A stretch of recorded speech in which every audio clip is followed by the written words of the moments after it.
Magandang araw mga kasari-sari dahil ngayon ay mainit, napakainit ng panahon kaya mainit rin yung topic nating pag-uusapan. Siyempre ukol pa rin sa problemang tindahan na kinakaharap nating mga tindera. Pero bago tayo mag-umpisa, ikaw ba na nanonood sa akin, nakasubscribe na? Kung hindi pa, please lang, pindutin mo ng subscribe button na yan, libre naman yan. Pero kung may extra ka, pwede ka na rin sumama sa bahay ni Ate Tintin. Abay, maliit lang naman na halaga. Kung gusto mo ay tuluyan ka ng mag-member kay Ate Tintin. Welcome na welcome ka. Pero syempre, ang mahalaga, ang aking isi-share sa inyo, sana may matutunan ka, kasari. At syempre, kung may idea ka na napulot, nakuha, huwag kalimutang i-like ang aking video, pakishare na rin kung hindi kayo busy. Kaya, umpisahan na natin ang Real Talk, masaya nating chismis.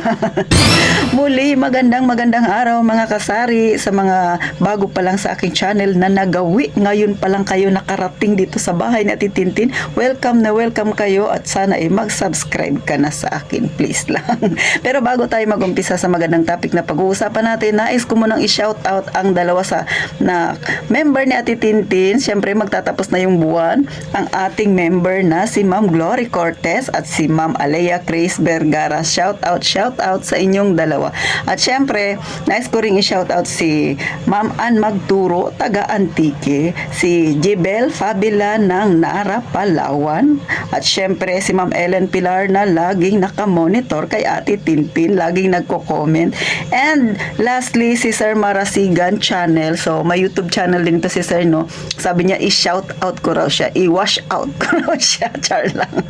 Sa inyong lahat, kung gusto ninyong magpa-shout out, huwag kalimutang mag-comment dyan sa baba at kung taga saan na kayo para alam ko kung saan na nakarating ang aking munting channel na ito, kung saan na nakarating ang aking chismis na ito. So, syempre, eto na ang ukol sa tindahan na ating pagchichismisan, mga kasari. Isa ka bang may tindahan o kauumpisa pa lang ng tindahan? Isa ka rin ba sa nababahala kasi paparami na ng paparami ang kakompetensya mo dyan sa inyo, mga kasari? Syempre, isa yan sa nagiging problema natin, no? At syempre, bagamat hindi maiiwasan minsan, no, talaga namang medyo nakakabahala din, pero wag masyadong intindihin, mag-relax tayo mga kasari, no. Sa totoo lang, no, kapag ikaw ay may tindahan, expected mo na yan, darami talaga ang kakompetensya mo. O, ito ha, real talk. O, pagka ikaw ay nagtindahan, mga ilang buwan, tapos nakikita ng mga taga dyan sa inyo na medyo maraming customer, ilang buwan, makikita mo may kakompetensya ka na naman sa susunod. O, di ba usong-uso yan? Pag nagluto ka ng kwek-kwek, sa susunod na linggo sa kabila may nagluluto na rin na kwek-kwek. At dahil ngayon tag-init, naggawa ka ng halo-halo, sa susunod, meron na rin halo-halo na ikaw ay kakompetensya. Diyan malapit sa inyo. Yan ang sinasabing gaya-gaya. Usong-uso talaga yan dito sa atin, no? Real talk yan, mga kasari. Kaya kung may tindahan ka, abay, ganun talaga. Huwag ka nang magtaka. Sa susunod, meron ka na rin kakompetensya at magsusulputan pa yan sila. Pero ang mahalaga, mga kasari, chill ka lang. Ang mahalaga ay marunong kang makisama. Number 1 talaga yan, mga kasari, no? Yung pakikisama. Sa totoo lang, mga kasari, minsan iniisip ko, no, kapag sobra kang makisama, masama din. Ito, pag-usapan natin yung kahit ano lang, ngayong linggo na ito, yung problema lang na kinakaharap natin, no. Pag sobra kang makisama, no, mga kasari, pangit din. Bakit? Minsan inaabuso ka, nangungutang sa'yo, hindi na nang magbayad, di ba? Tapos ito pa, pagka sobra mong pakisama, minsan lahat, pag may kailangan, sa'yo pupunta. Gaya ng eto ha. So, pag wala silang barya, sa'yo magpapabarya. Di ba, mga kasari? Tapos yung iba, sa'yo nangungutang. Pero pag may pera sila, sa kabilang tindahan sila napunta. O real talk yan. Ikaw may tindahan na nandito sa channel ni Ate Tintin. Sabihin mo nga kung naranasan mo yan. Mag-comment ka dyan sa baba.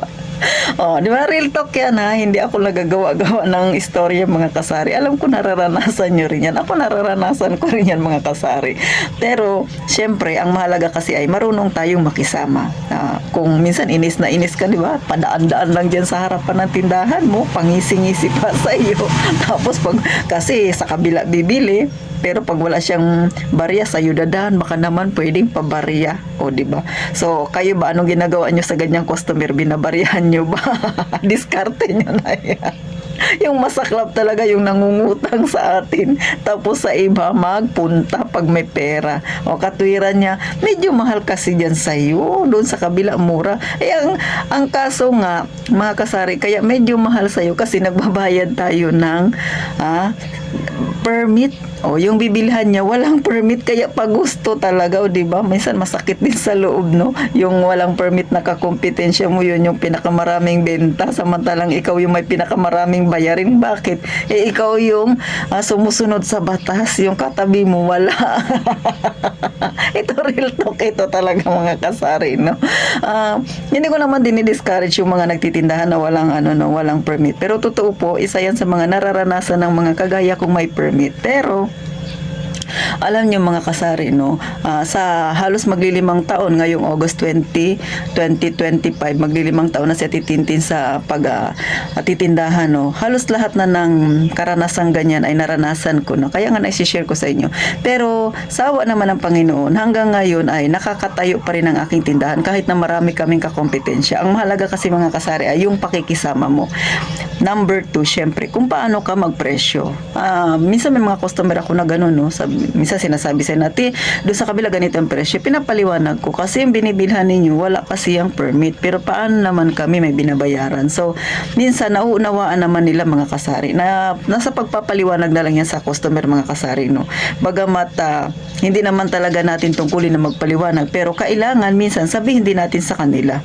Hindi dahil sa mataas ka magpresyo, kundi dahil talaga sapat yung presyo mo doon sa iyong produkto dahil meron kang binabayaran mga kasari. So, maliban pa dyan, syempre, wag nating ding ugaliin na magpautang tayo para may customer. Wag mga kasari. Kasi ang magiging kawawa dyan ay iyong tindahan. Sabi ko nga, pinakamainam talaga yung pakikisama natin sa ating kapwa, yung hindi tayo nagsasalita ng kung ano-ano. Minsan kahit napikon ka na sa customer mo, iwasan lang ang magsalita ng masakit kasi syempre customer pa rin yan, as long as hindi naman sila nananakit sa iyo mga kasari, no. So go lang tayo, magiliw lang tayo sa kanila, at higit sa lahat, no, sa araw-araw nating paghahanap buhay, wag lang kalimutan na mag-pray tayo mga kasari. Yun yung pinaka the best na maipapayo ko sa inyo. Yung inyong tindahan, bago kayo magbukas, mag-pray, nabigyan kayo ng biyaya, and then syempre sa gabi pagkatapos pag nagsaras kayo, magpasalamat din dahil may biyayang nakarating sa inyo. So yan yung ating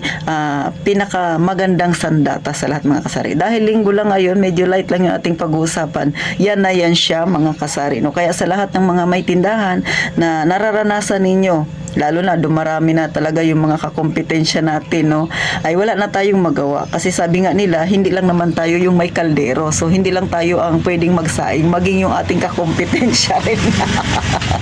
Kaya good luck sa atin, basta ang pakikisama ay at saka yung kung paano tayo makiharap sa customer, yun yung panatilihin natin, yung communication natin sa customer, at syempre sa larangan din ng pagpipresyo, wag tayong maging masyadong mataas magpresyo para yung ating customer ay manatili na tumatangkilik sa ating maliit na negosyo. So hanggang dito na lang si Ate Tintin. Muli maraming salamat, at sa lahat ng gustong magpa-shoutout, mag-comment lang dyan sa baba. Itatry ko na araw-araw yung mga nagko-comment ay ma-shoutout ko. So paano, hanggang dito na lang, at gaya nga ng palagi kong sinasabi mga kasari, mag-iingat tayong palagi mga kasari.